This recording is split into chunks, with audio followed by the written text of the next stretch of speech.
as God's ultimate plan.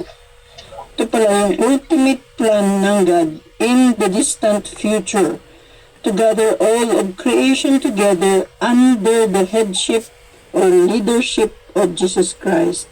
This verse outlines God's master plan for history. Yun. So, let's break down the verse. Yung number 1, the dispensation. The dispensation in the Bible, a dispensation is a system or rule by which God manages His affairs and reveals His will to humanity. Yun yung dispensation, is a system or rule by which God manages His affairs and reveals His will to humanity. And the fullness of times, doon sa verse na yun, refers to the future era. Future, often called the eternal kingdom in the new heavens and new earth. So, yun ang ibig sabihin doon sa fullness of time. It's a future era, hindi ngayon. So, gather together in one, sabi niya. God will bring all of creation back into perfect order and harmony. So, yun. And yung last, in Christ, Jesus Christ is the center of this plan. Everything in heaven and on earth will be united under His rule. So, iisa na ang nagiging ruler, si Jesus Christ na yun, doon sa fullness of time. So, heaven and earth, sabi niya doon sa lesson natin. Sa number 1, letter A, we've studied perception. Ito ay principle, perspective, priority. Ngayon, ito na yung place. Yung heaven and earth. There is a difference, letter B, there is a difference between heaven and earth from the beginning. In Genesis 1:1 and 26. Basahin natin na Genesis 1:1 and 26. Genesis.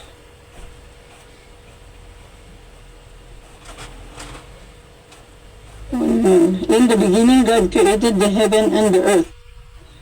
And then 26. So, dalawa yun. Distinct realm. Dalawa talaga siya. Hindi yun heaven and on earth. Hindi yun. Walang ganun.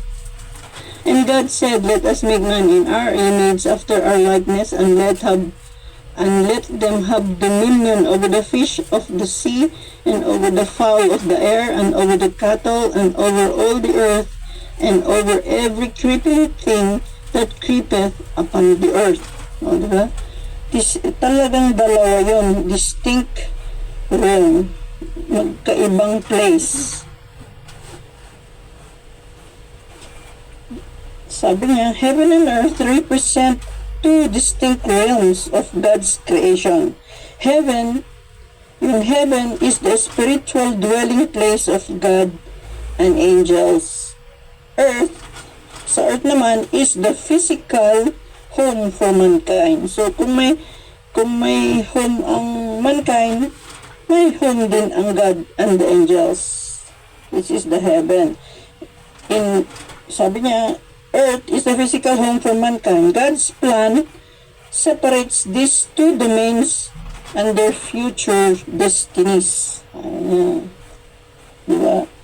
Yung Genesis 1:1, in the beginning God created the heaven and the earth. This verse shows God creating the entire universe.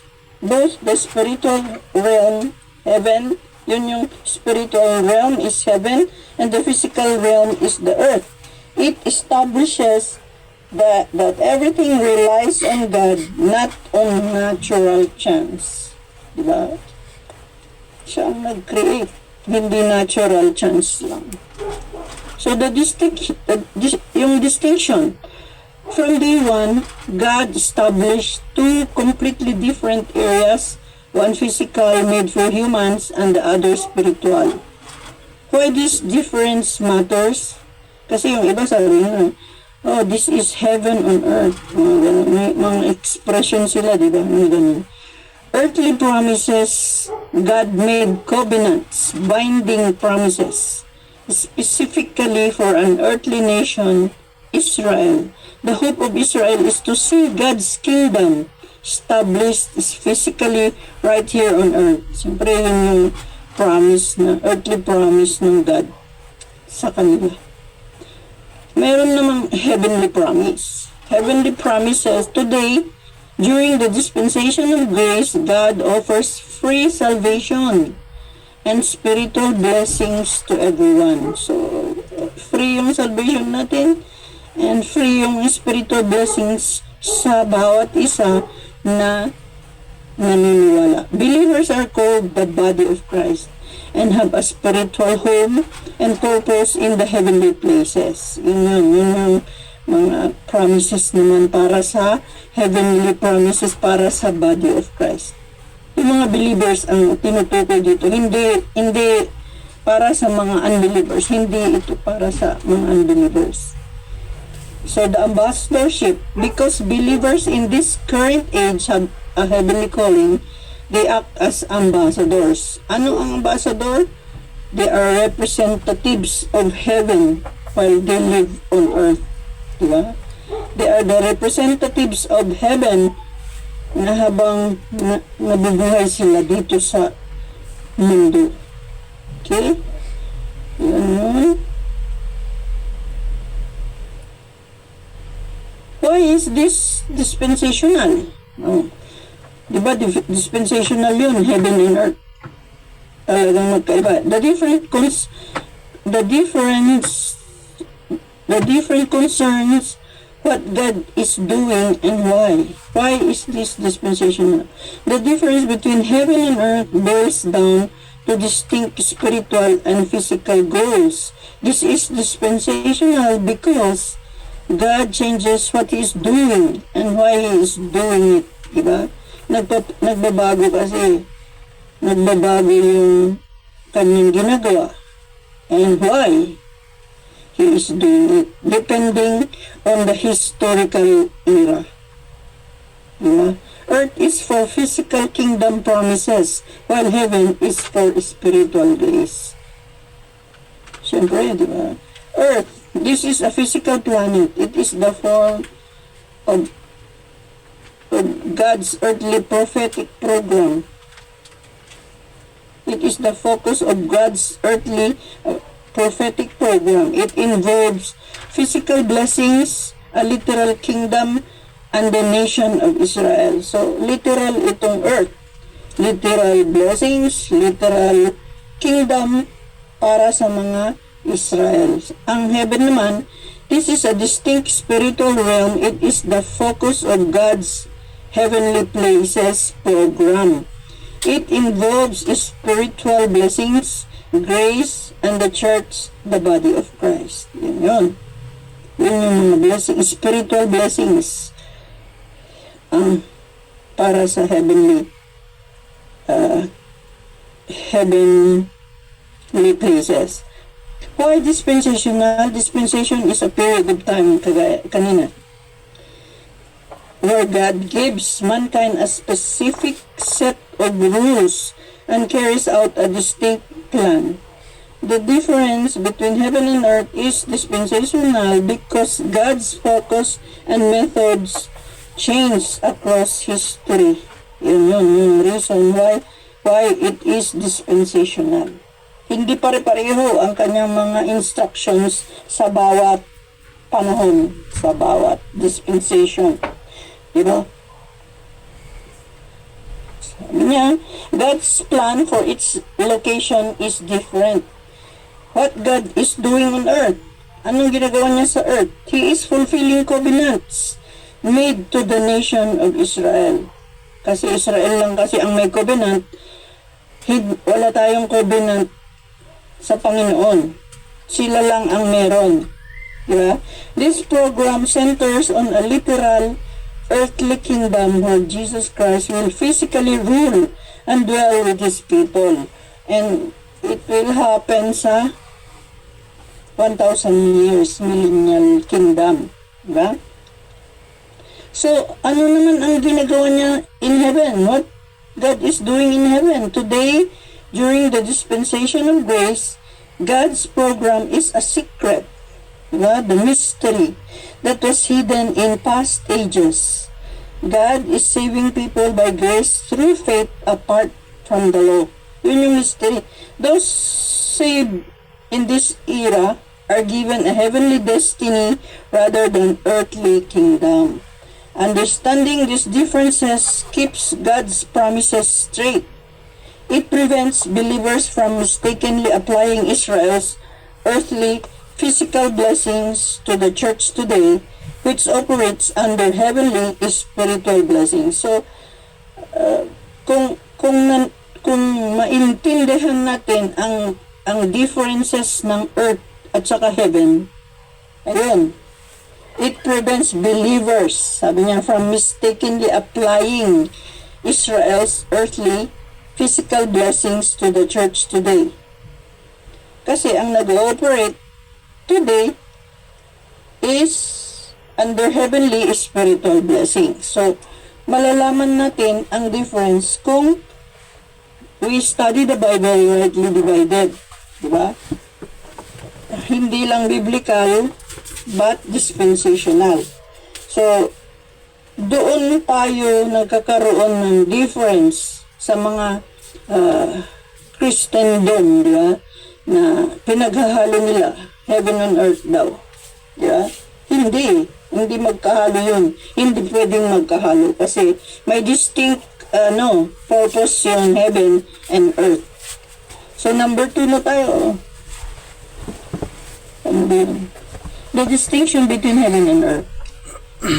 A, as a place. Kasi ilan dito 1, 2, 3, 4, 5, 6, 7. 7 yung distinction ng heaven and earth. As a place yung number 1. Geographically, sabi niya, separate. Yung heaven and earth is geographically separate dyan. Hindi pwedeng heaven and earth, sabi niya. Genesis 1, 6 to 8. In this verse, God creates a barrier to separate the chaotic waters above from the waters below, calling this space a heaven or the sky. Diba? Kasi noong hindi pa nasa-separate yung merong water above and water below. Parang ganun. Diba? Sabi niyo, in this verse, God creates a barrier to separate the chaotic waters above from the waters below. Basahin natin yun. Genesis 1, 6 to 7. Saan ba yun? 6 to 7. Basahin natin. Tara. And God said, let there be a firmament in the midst of the waters. And let it divide the waters from the waters. Sabi niya dun sa verse 6. And God made the firmament and divided the waters which were under the firmament from the waters which were above the firmament. And it was so. And verse 8, and God called the firmament heaven, and the evening and the morning were the second day. So, second day, pinag-separate niya yung water and water. Tapos nilagyan niya ng firmament. It's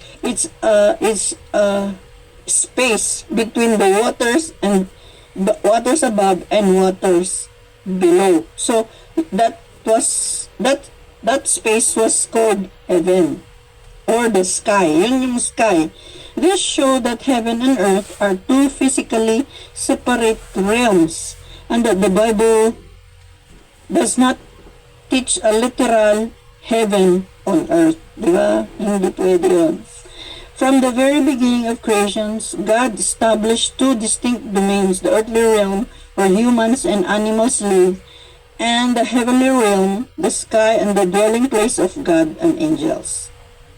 So not heaven and earth, geographically separate. The phrase heaven and earth suggests heaven is a physical extension of our current world. Genesis shows that they are physically separate location. Yung sinasabi kasi nila heaven and earth. And parang sinusuggest nila na heaven is a physical extension daw of our current world. But it's not. It's not. It's a lie. Genesis shows that they are physically separate locations, sabi niya. Ang distance.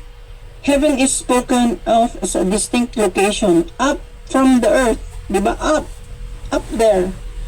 Yun yung heaven up from the earth. Out of which God observes and interacts with humanity. Yun yung distance niya. Up from the earth. Spiritual versus physical. While heaven is the spiritual domain of God, earth is the physical home given to mankind. Why this distinction matters? Siyempre, to avoid confusion, di ba?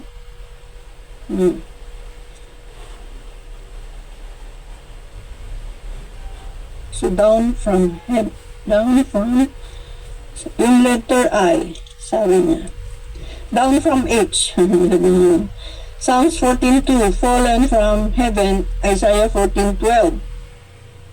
In Psalms 14:2, God is looking down from heaven to see if anyone is following Him. The verse shows that all people have turned away from God and are doing bad things. Basahin nga natin yun. Psalms 14:2. Gusto ko na basahin yun. Psalms 14:2. Sabi niya, the Lord looked down from heaven upon the children of men to see if there were any that did understand and seek God. So this verse shows that all people have turned away from God and are doing bad things. No one is perfectly good on their own. So, yun yung ibig sabihin ng Psalms 14:2. Tinitignan ni God from heaven yung mga tao, parang gano'n. So, Isaiah 14:12 naman describes the fall of a glorious being called Lucifer. Isaiah 14:12. Basahin din natin. Isaiah 14:12. 14:12. Isaiah 14:12. 14:12. How art thou fallen from heaven, O Lucifer, son of the morning? How art thou cut down to the ground, which did weaken the nations? O, diba? Si Lucifer, son of the morning daw. Siya ang pinakamagandang angel noon. Nung hindi pa siya naging Satanas. So, this verse describes the fall of a glorious being called Lucifer, or son of the morning. It points to the fall of Satan. Lucifer na siya. Satan na siya. Satan fell from his high place in heaven because, bakit siya nahulog? Of his pride and desire to be equal to God. Diba? First heaven, right? In letter I, there is first heaven, second heaven, third heaven. So, ang first heaven in Jeremiah 4:25. Basahin nga natin, literal sky yun. Jeremiah 4:25. You read the Bible with me. 4:25 in Jeremiah 4:25. Para makita natin kung anong sinasabi niya. Jeremiah 4:25. Sabi niya, I beheld, and lo, there was no man, and all the birds of the heavens were fled. Sabi niya. Yun yung literal skies where birds fly, place above the earth. Yun yung description. Second heaven in Genesis 1:17 naman, and Psalms 8:3.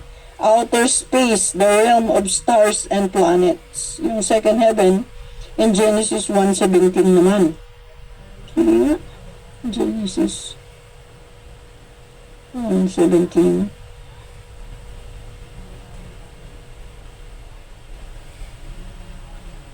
Research ko itong, and God set them in the firmament of the heaven to give light upon the earth. And Psalms 8:3. So, yung second heaven, nandun yung mga galaxy, yung mga sun, moon, mga ganon, stars. Sabi niya, and God set them in the firmament of the heaven to give light upon the earth. So, Psalms 8:3. Yung isa. Psalms 8:3. When I consider thy heavens, the work of thy fingers, the moon and the stars which thou hast ordained. Yun, yung kung saan yung mga moon, star, sun, yun yung second heaven. Outer space, the realm of stars and planets. So, magkaiba yung first heaven, second heaven, and third heaven. 2 Corinthians 12:2 naman. Yung third heaven. 2 Corinthians 12:2. Sabi niya, I knew a man in Christ about 14 years ago, whether in the body, I cannot tell, or whether out of the body, I cannot tell, God knoweth. Such an one caught up to the third heaven. Caught up. Ibig sabihin, nandun siya sa third heaven.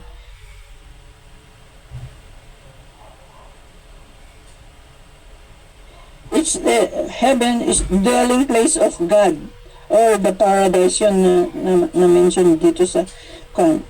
Walang seventh heaven. Kasi noong bata kami, meron yung TV series na seventh heaven. Walang seventh heaven daw. Sa Islam lang yun. So, three eyes, Earth is the circular planet we now live on. Genesis 1:10-11. Revelations 21:1. They means two things. It refers to the physical globe, the home where humans currently live and work. Yun yung circular planet. Circular. Ibig sabihin circle. Genesis 1:10-11. Sige nga. So, sinasabi nila, Earth is flat. Flat daw. 1:10. Genesis 1:10-11. And God called the dry land earth, and the gathering together of the waters called the seas, and God saw that it was good. And God said, let the earth bring forth grass, the herb yielding seed, and the fruit tree yielding fruit after his kind, whose seed is in itself upon the earth. And it was so. Revelations 21:1. So, Revelations 21:1. Yun yung mga nandyan sa outline natin. And I saw a new heaven and a new earth, for the first heaven and the first earth were passed away, and there was no more sea. So, yun. It refers to the physical globe, the home where humans currently live and work, and it means a temporary physical realm for believers whose true spiritual home and citizenship are in heaven. Philippians 2:20, diba? So, letter D.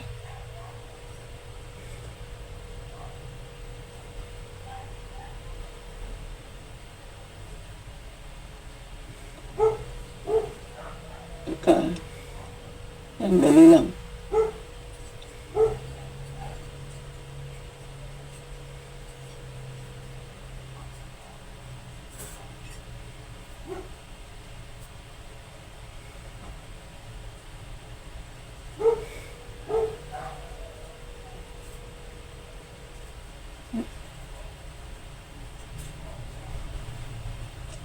Sa Isaiah 40:22, basahin natin. Isaiah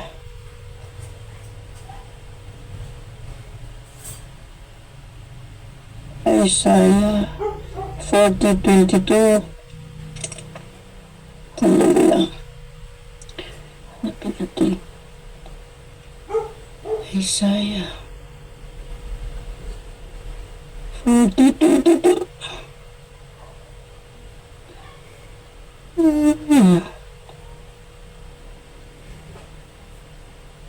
Dami. 22. So, may ang hirap maghanap. 22. Para makita natin na circular siya. It is he that sitteth upon the circle of the earth. Hindi square. Hindi na sinabing square.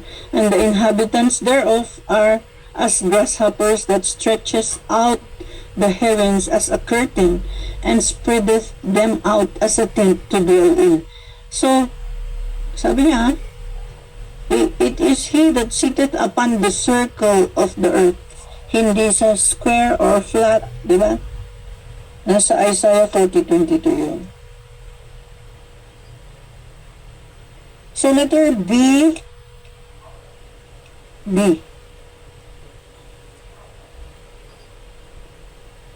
As a sphere of authority. Yun yung number 2 na differences. As a sphere of authority. Authority is government. Dominion on the earth. Genesis 1:26, Colossians 1:16. In Genesis 1:26, the sphere of dominion. God created humanity in His image and likeness. He gave humans the job to rule over the earth. Yun yung sinasabi niya dyan. So, the sphere. In this context, your sphere is your daily life, your family, your work, your community, and your environment, your government. The role. Yung role natin,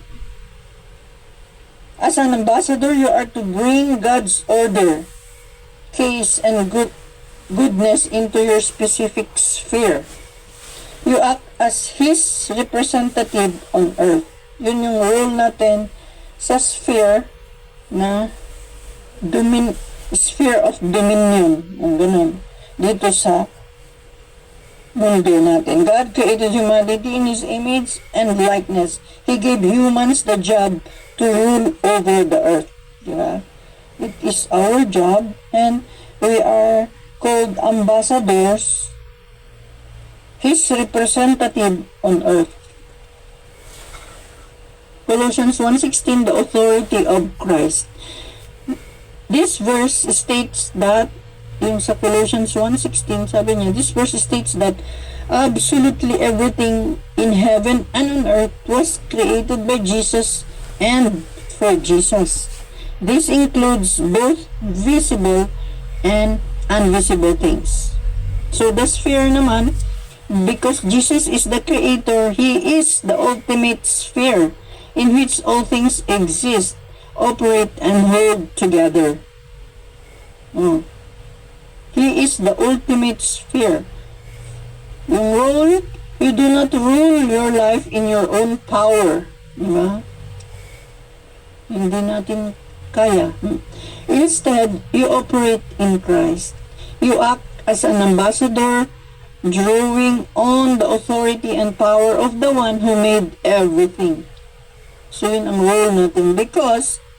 Why? Because you represent Jesus, who rules over all creation. Your job is to share His grace, unearned love, and forgiveness with the people in your daily sphere of influence. O, diba? Living it out, you show love. Paano, diba? Living it out, you show love, speak truth, and help others, acting as a living reflection of the Creator. Yun ang ibig sabihin niya. Yung role natin in our daily sphere of influence. So, yun. Living reflection of the Creator. Letter B, I. Under B, I. Okay. There is a kingdom beyond just earth. Sabi niya, Matthew 6:10 and Ephesians 1:10. The kingdom beyond earth refers to God's heavenly realm or government, which is entirely separate from His earthly kingdom promised to Israel. While earthly kingdoms involve land and borders, The kingdom beyond points to God's supreme spiritual rule over all cosmic principalities and heavenly places. Matthew 6:10. Basahin niya natin. Matthew 6:10.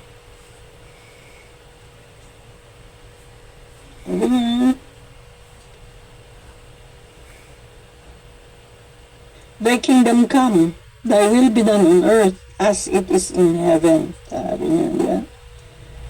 Tapos ang Ephesians 1:10 naman. Ephesians 1:10.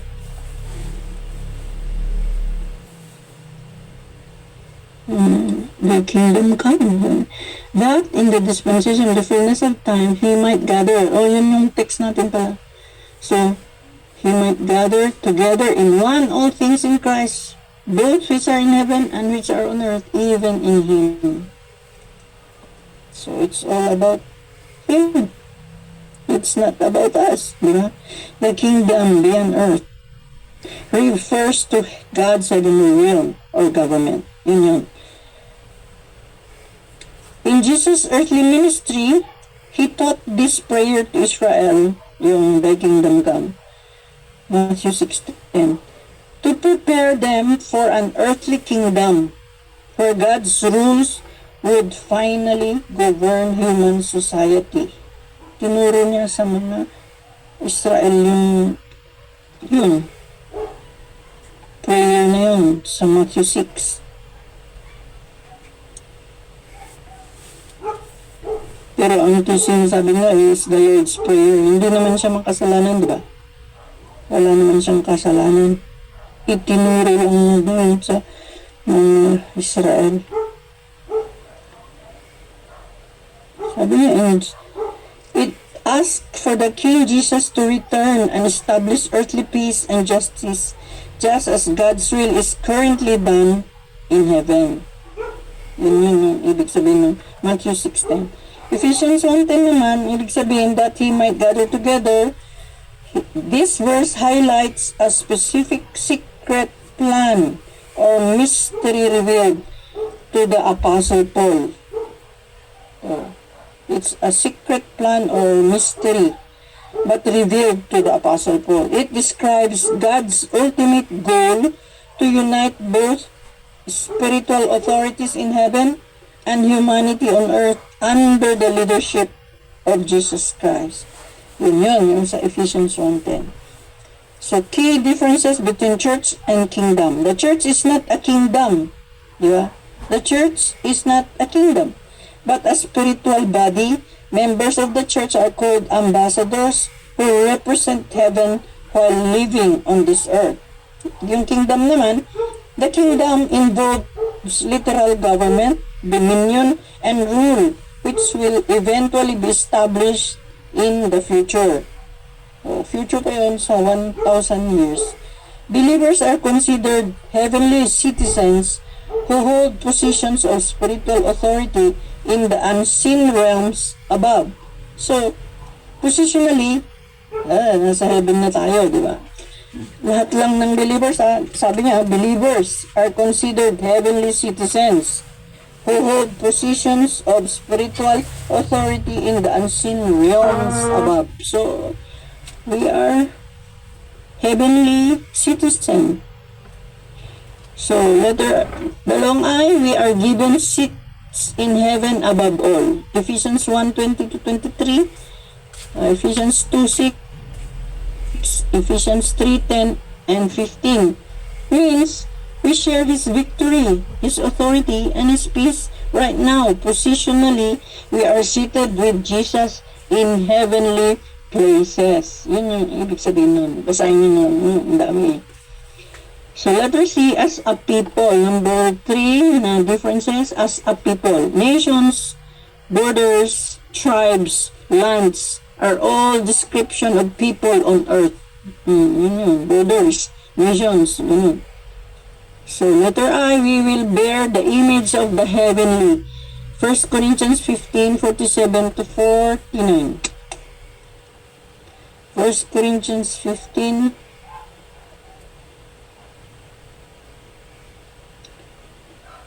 47 47.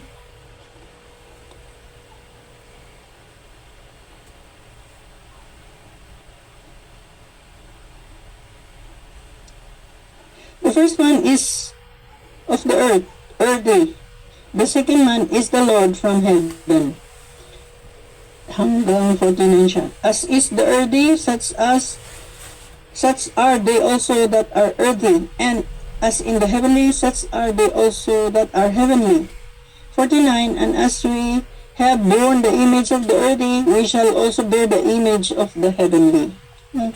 Ganun yun. So, first, sabi niya,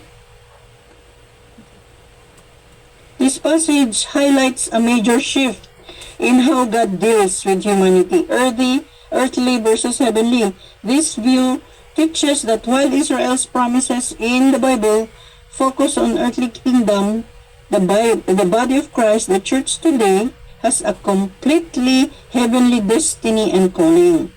Believers in the dispensation of grace are instructed to live in light of this heavenly reality right now, walking by the Spirit rather than being mastered by the flesh. So yun ang description. We are instructed to live in light of this heavenly reality right now. Hindi bukas, right now. So, letter I, dalawang I, the new creature is a heavenly body. Galatians 3:28, 2 Corinthians 5:17, Philippians 3:20 refers, yung mga yan, to the body of Christ. All believers saved by God's grace through faith in the cross. Because believers are spiritually joined to Jesus in heaven, their true identity and citizenship are heavenly. Yan yung sinasabi niya dyan sa passages niya dyan. The new creature is a heavenly body. Diba? So, number 4, as a hope. Is our hope on the earth or in heaven? Letter A, Job's was earthly. Job 19:25. Peter was earthly. Acts 1:6. Both of these verses represent God's prophetic program for Israel. God's plan for the earthly kingdom in the one Job looked forward to. And the one the disciples asked about in Acts 1 was temporarily paused. Nag-pause yun. Kasi, diba? They are earthly. Job is earthly. Peter was earthly. So, meron din sila, kahit earthly sila, meron din silang hope, di ba? As a hope eh. Yung before na difference. May hope din sila.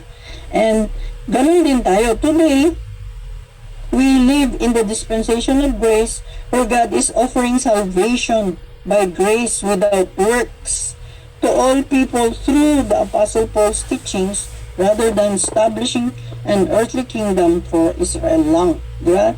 So, meron din silang hope, meron din tayong hope. So, letter I, our hope is in heaven naman. Sila kasi earthly. Their hope was on earth. Tayo naman, our hope is in heaven. Colossians 1:15, Colossians 3:1-4, and 1 Thessalonians 4:17. This verses is key to living a true grace ambassadors. Kasi we are ambassadors, diba? We are citizenship of heaven left on earth to share the good news. When we remember that our hope is solely when we remember that our hope is safely stored in heaven, we find comfort in our daily trials. O, diba? Sabi niya eh. When we remember that our hope is safely stored in heaven, we find comfort in our daily trials. Kasi yun yung hope natin. Na we are already heavenly citizens. Basahin na lang yung Colossians 1:15, Colossians 3:1-4, and 1 Thessalonians 4:17. Letter E, as a calling. As a calling. Is your vocation earthly or heavenly? Is our home here or there? Sabi niya, oh. Letter I, our calling is of heaven. Kasi ambassadors tayo, di ba? Our calling is of heaven. 2 Corinthians 5:20, high calling. Philippians 3:1, di ba? Ambassadors tayo sa 2 Corinthians, high calling nun sa Philippians. To be an ambassador means you are an official representative of a higher power. Di ba ang ganda?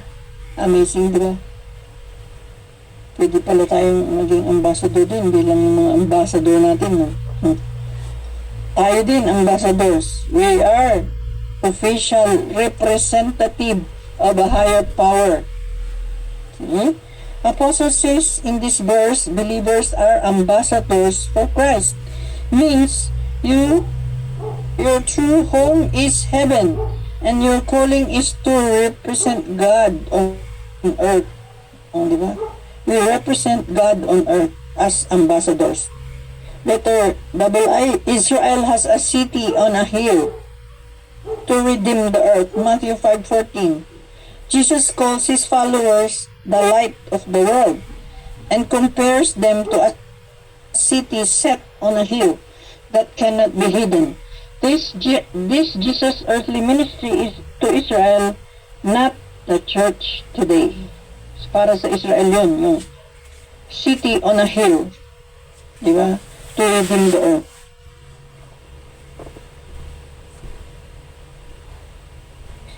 Dito naman sa tatlong, side note, sabi niya, redeem the culture versus redeem the time. Ephesians 5:5. Ang redeem is sa original Greek word, which means an opportune time, moment. Opportunity yun. Opportune time and moment, or a special season rather than just the ticking clock. Redeeming the time means buying back every opportunity to serve God. So, every opportunity daw, hindi isa lang, dalawa lang, ganun. Hindi. Every opportunity to serve God. Because the world is full of sin and destructions. The days are evil, sabi niya. Christians must use their time wisely to do good rather than waste it on foolish things. God wants you to buy back your time from wasted moments and fill it with His purpose. Because the days are evil. The world is full of traps that pull you away from God because evil is always around. O, diba? Remember, nandyan lang ang evil. You must act with a plan to do good. You must act with a plan to do good. Instead of spending your day scrolling through social media or doing things that do not matter, you should fill your hours with kindness, prayer, and helping others. Hindi yung scrolling daw through social media or doing things that do not matter. Walang silbi yun eh. Hindi niya tayo, ano yun? Ibig kong sabihin, walang magandang mangyayari. Parang ako noon, nakikipagbangayan ako sa social media. Pero ngayon, hindi na kasi, nag-i-inspire na lang ako sa social media ngayon. Ganun. Hindi ako, dito ako, hindi dyan, dito ako, mga ganun. Talagang pagbangayan din ako.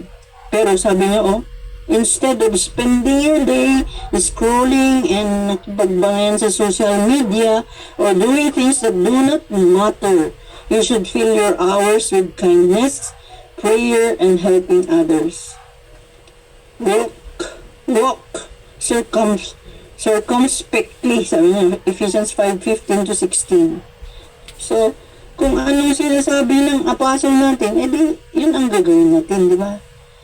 Kasi, we are the body of Christ. Parang we represent God on earth. Tapos ganun, nakikipagbanggaan tayo sa mga social media about who you like or who you don't like. Parang ganun. Walang ano yun. That do not matter, sabi niya eh.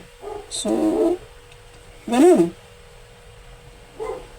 Instead, fill your hours with prayer, ganun, with kindness, with love, ganun, with helping others, and so on. Kasi, syempre, naniwala ka na, kailangan may good works ka na, di ba? Hindi yung naniwala ka ganun pa rin yung ginagawa mo nung hindi ka pa naniwala. It doesn't, parang hindi tugma sa being an ambassador, diba, of Christ. So letter F, as a ministry, yan. Jesus' earthly ministry in Romans 15:8, his heavenly ministry in Romans 15:16. So Jesus' earthly ministry is to Israel, where he fulfilled Old Testament promises. Jesus' heavenly ministry of the risen ascended Christ operating through Paul's apostleship to the Gentiles. The difference is the shift from God's prophecy program to his mystery program. So in Romans 15:8, earthly ministry, Jesus Christ came directly to the circumcision. Alam natin na circumcision is the Jewish people. Tayo naman is uncircumcision people, di ba? So the purpose to prove God is faithful, is truthful dito sa earthly ministry niya. Bakit siya pumunta sa circumcision? Ang goal niya is to confirm the prophetic promises made to Jewish fathers like Abraham, David, Jacob, mga ganun, regarding an earthly kingdom. Yun sa earthly ministry, Romans 15:8. And Romans 15:16 naman, the heavenly ministry. The risen Christ directed the Apostle Paul to minister to the Gentiles, all non-Jewish nations. Ang Gentiles, walang dugong Israel, di ba? Kung wala kang dugo, wala kang tribo, Gentiles ka. Ganun. The purpose? To reveal the mystery, the body of Christ. A new secret plan not spoken about by ancient prophets. Na kahit yung mga apostles, yung mga friends ni Jesus sa earthly ministry niya, hindi nila alam yun. Secret plan. Yung about the mystery. So the goal is to save people by grace through faith, completely apart from Jewish or Moses laws, rituals, or covenants, ordinances, commandments. Yun ang, di ba, nag-change. Pumunta siya sa Jewish, pero meron din para sa atin, di ba? To save people by grace. Siya noon kasi, doon lang sa Israel siya, di ba? Sa time past, Israel lang ang concern niya Hindi siya concerned sa mga Gentiles. Pero na-reveal na yung mystery. Diba? Diba ang saya? Amazing God talaga siya. So, meron talaga siyang earthly, meron siyang heavenly. So, yun. How this applies to you today? If you are a believer today, you live under the heavenly ministry of Christ given to Paul. Whether you like it or not, heavenly ang ministry ngayon. Walang earthly. Walang earthly, di ba? If you are a believer today, you live under the heavenly ministry of Christ given to Paul. Your salvation and spiritual standing do not come from Israel's earthly covenants or laws or commandments or promises, di ba? Hindi. Kaya heavenly ministry ang nag-ooperate ngayon. And instead, you are an ambassador for Christ, saved freely by His grace. Hindi doon sa mga laws, doon sa mga commandments na minimemorya ko pa noon. Nasa ibang, ibang world. Minimemorya, pinapamemorya nila sa amin na pinapa-explain, ganun. Hindi naman pala sa atin. So, yun.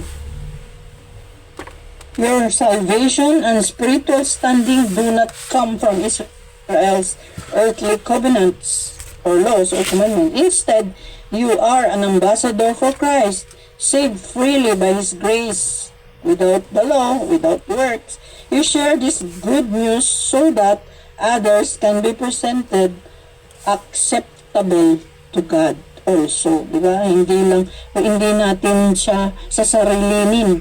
Dapat sinasabi din natin sa iba. Especially, of course, our families. Diba? Letter I, Jesus came from heaven to speak to an earthly people about earthly promises. John 6:38, John 8:42, John 3:13. Yun, mga verses. We walk with our affection set on heaven, speaking heavenly truth on earth. Colossians 3:2. Letter I, we are raising people to heaven. Colossians 3:1.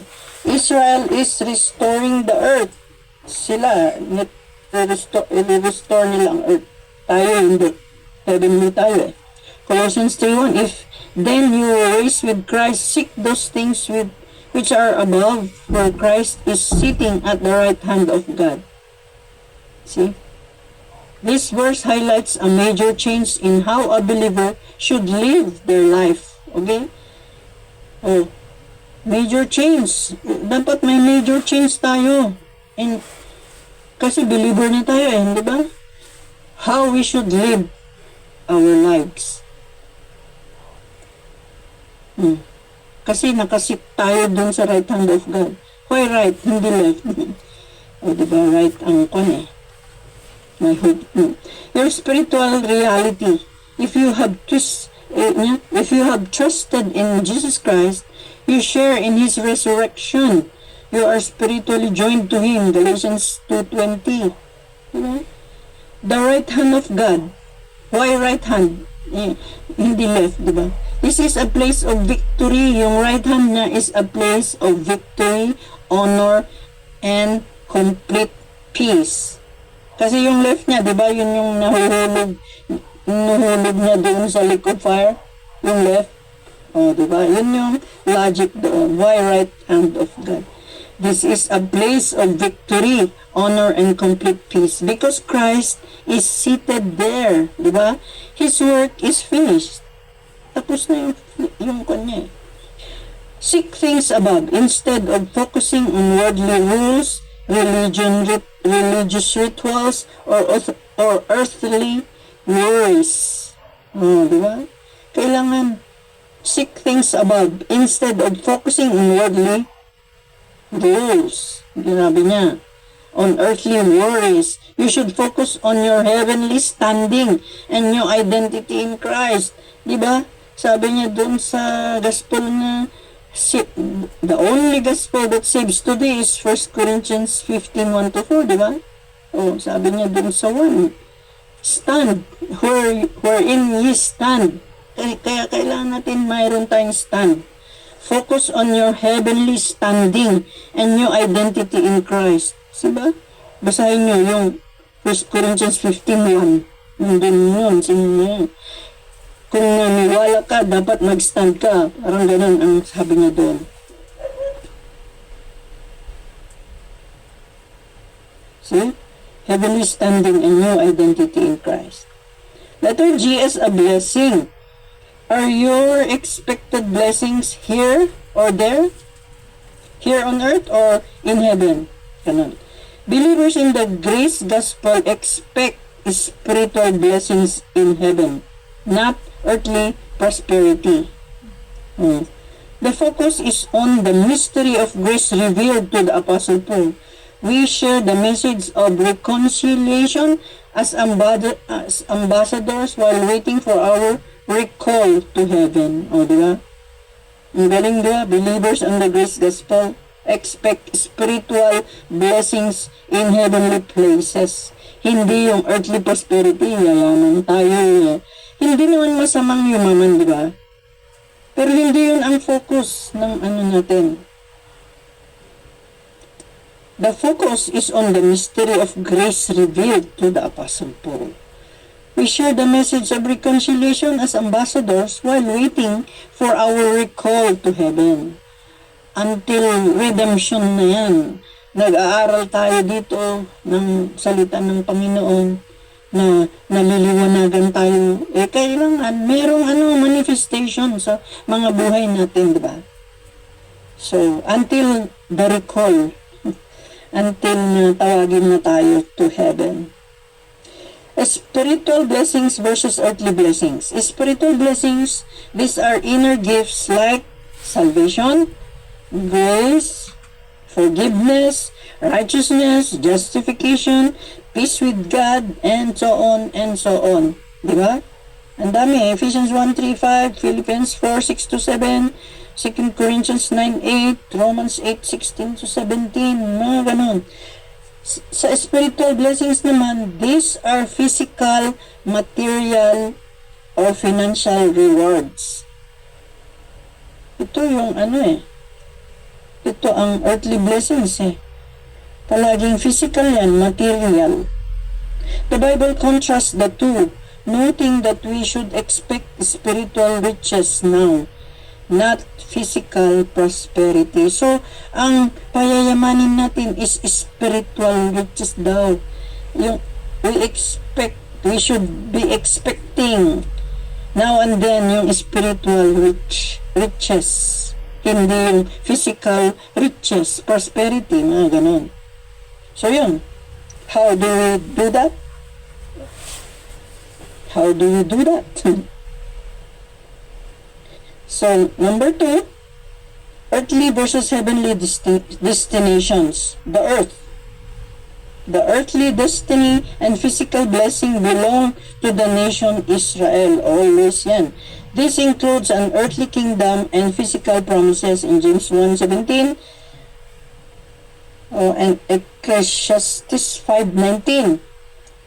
So, ang heaven naman, the church, the body of Christ, has a heavenly destiny. Believers will spend eternity in heavenly places. So, di ba? Sinong ayaw dyan, di ba?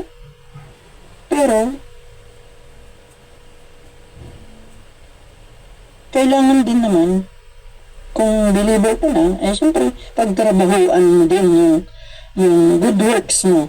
Titus 3:8. So, number 3, our job. We live temporarily in a world that is not our home. Our mission or job is to share the ministry of reconciliation, hindi yung division, di ba? This simply means we tell others how they can be forgiven through faith in the death, burial, and resurrection of Jesus Christ. Diba? That's our job. Because we are ambassadors for Christ. Diba? It's our mission to share the ministry of reconciliation. Anong ibig sabihin yun? Diba? Hindi yung causing division. Sabi niya. Hindi. Dapat reconciliation. So, doon sa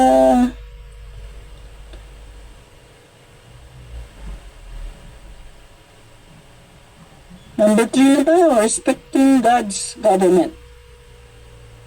When we do not see the distinction, then we will think heavens is here on earth, or we are an earthly people. Kung hindi natin alam na the heaven and earth are two distinct realms. When we do not see that, akala natin, heaven, we think heaven is here on earth. Or we are an earthly people. Or our blessings are physical. And our hope is lower than what is. Diba? What would be?